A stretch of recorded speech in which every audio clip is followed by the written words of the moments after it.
सूत जी बताते हैं कि ऐसी श्रीमद् भागवत कथा जिसका श्रवण नारद जी महाराज ने कराया था, जो चतुर श्लोकी भागवत ब्रह्मा जी ने अपने पुत्र नारद को दी थी, और नारद जी ने इसकी जो साप्ताहिक विधि थी वो साप्ताहिक विधि सनत कुमारों से श्रवण की। सोनकादिक ऋषियों को समझ में नहीं आया कि जब कथा श्रवण ब्रह्मा जी से की तो 7 दिनों की जो साप्ताहिक विधि है वो सनत कुमारों से कैसे की। और दूसरी बात, आप सभी को पता होगा नारद जी का व्यवहार, कि नारद जी तो जहां कहीं भी जाते हैं 2 क्षण से ज्यादा टिकते नहीं, और सनत कुमार ऐसे परम तपस्वी जो एक बार अपनी ध्यानस्थ अवस्था में बैठ जाए ना तो उठते नहीं है, कितने ही साल हो जाए। फिर बात समझ में नहीं आई कि कहां सनत कुमार और कहां नारद जी। विस्तार पूर्वक आज सूत जी महाराज बताते हैं कि एक बार नारद जी बड़े दौड़े दौड़े किसी को खोजने जा रहे थे कि रास्ते में उन्हें सनत कुमार मिल गए। सनत कुमार ने पूछा, अरे नारद जी आप कहां जा रहे हैं और आप इतने दुखी दिख रहे हैं।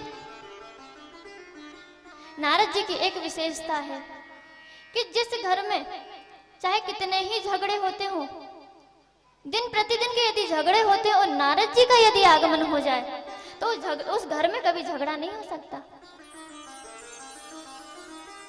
और दूसरी बात, जहां कभी झगड़ा ही नहीं हुआ हो, पीढ़ियां निकल के कभी झगड़ा ही नहीं देखा हो, और यदि नारद जी वहां पहुंच गए तो महाराज झगड़ा होने से कोई रोक नहीं सकता। ऐसे हमारे नारद जी जो हमेशा नारायण नारायण नारायण नारायण करते रहते हैं, बहुत चिंता में दौड़े दौड़े जा रहे थे। सोनकादिक ऋषियों ने देखा, सनत कुमारों ने पूछा कि महाराज आज आप इतने चिंता में क्यों, जो सभी को प्रसन्न चित्त रखते हैं, आज स्वयं इतने दुखी। तब नारद जी बताते हैं कि महाराज क्या बताऊं, मैं पृथ्वी लोक पर गया था ये सोचकर कि इस पृथ्वी पर हमारे भगवान बार बार अवतार लेकर जाते हैं, जहां पर भगवान ने बाल लीलाएं की, जहां पर भगवान की चरण पादुकाएं रखाई, ऐसी पवित्र भूमि, ऐसा पवित्र धाम भूधाम, क्यों ना मैं भी थोड़ा वहां पर घूमकर आता हूं। नारद जी विचार करके आए कि मैं भी पृथ्वी लोक के दर्शन करने जाऊंगा। अब जब दर्शन करने आए तो क्या देखा, मैं दर्शन करने गया महाराज तो मुझे जो मैं सोच कर गया था उसके विपरीत सब मिला।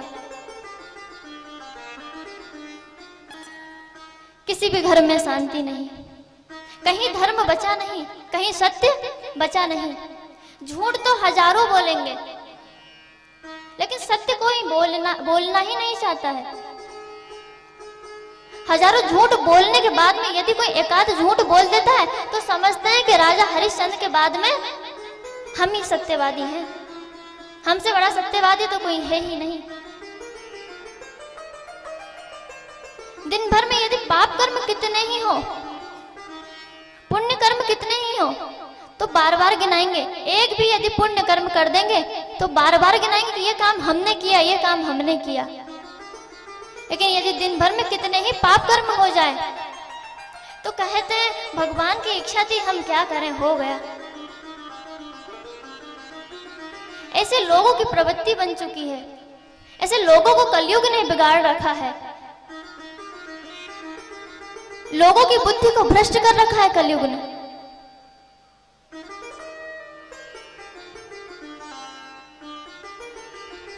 मैं घर घर में गया, जब मुझे लगा कि ऐसी कोई जगह नहीं है तो मैं गृहस्थियों के घर जाकर देखता हूँ। जब गृहस्थियों के घर में जाकर देखा तो वहां पर क्या, वहां तो और नई बातें मिलती है कि महाराज अपनी सासू माँ तो बैठी हुई है खटिया पर, लेकिन चलती किसकी है।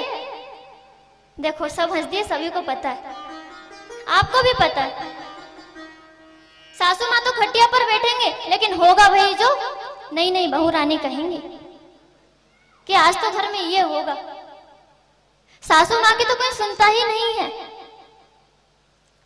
यदि सलाह भी किसी से लेंगे, परामर्श यदि किसी से करेंगे, तो घर में बूढ़े बुजुर्गों से कोई नहीं करता। जो हम उम्र हैं, जितना ज्ञान हमारे पास है उतना ही ज्ञान हम उम्र के पास होगा ना।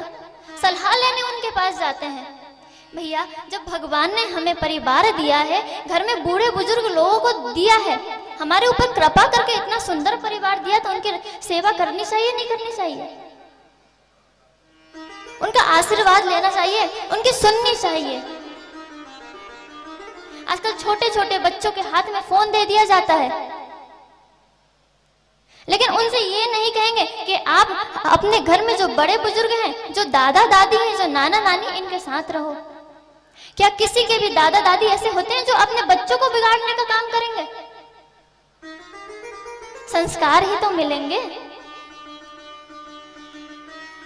संस्कार से हटकर अभी तक आपने सुना हो कि उसकी दादी ने या उसके दादाजी ने किसी बालक को बिगाड़ दिया? क्या कभी ऐसा सुना है? बुजुर्ग लोगों के पास बैठने का फायदा यही होता है कि हमें बहुत सारी चीजें मिलती हैं। महाराज, हमारी माँ हम खेलने जाते थे, खेलने नहीं जाने देती थी। कहती थी घर में जो बुजुर्ग है उनके पास बैठो, उनके साथ खेलो, तुम्हें खेलना है तो।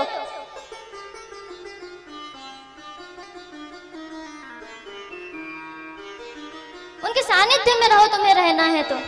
अरे बालक को भी अच्छा लगेगा और घर में जो बुजुर्ग हैं उन्हें भी अच्छा लगेगा।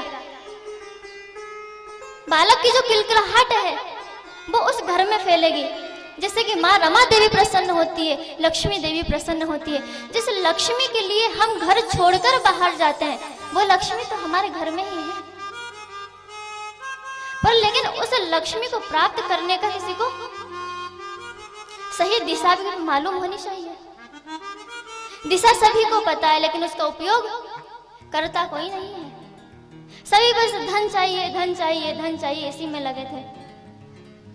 इतने धन का क्या करेंगे?